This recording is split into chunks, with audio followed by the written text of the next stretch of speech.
Брашлян е село в югоизточна България, в община Малко Търново, област Бургас.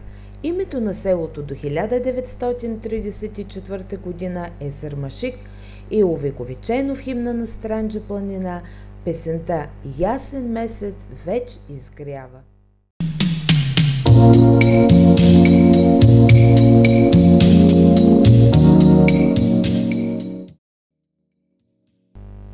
Килийното училище в село Брашлян е архитектурен и културен паметник.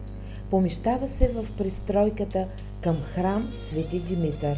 Училището е основано през 1871 г., след като България получава църковна независимост. Първите години от съществуването си там били обучавани само 12-13 годишни момчета, които овладявали българското четмо и писмо и пригласяли на свещеника по време на църковните служби. Днес малката стая е реставрирана в онзи първоначален вид, когато децата седели не по чинове, а на земята върху кожи и вместо на черна дъска пишели с пръчици върху восъчни плочки. Восъкът се е разтопявал и подравнявал за следващия ден.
Етнографска къща-музей в село Брашлян.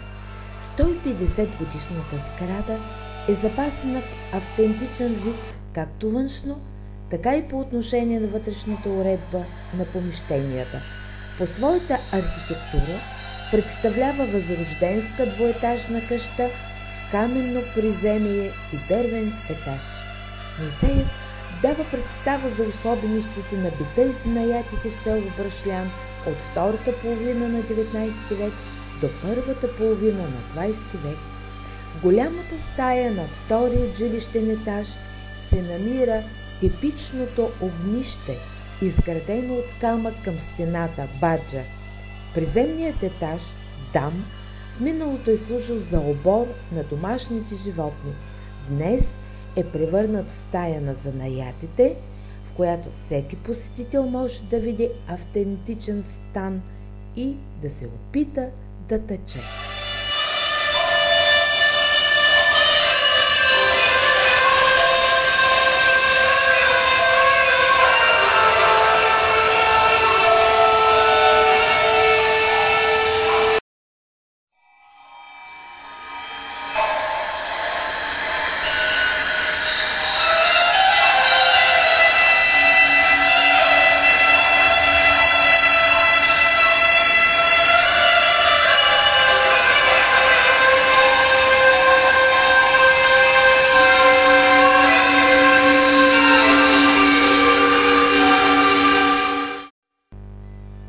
Намираме се в една от селските къщи в село Брашлян и хапваме сладко домашно приготвената странджанска баница и айрян, направен с издоеното от кравата в обора мляко.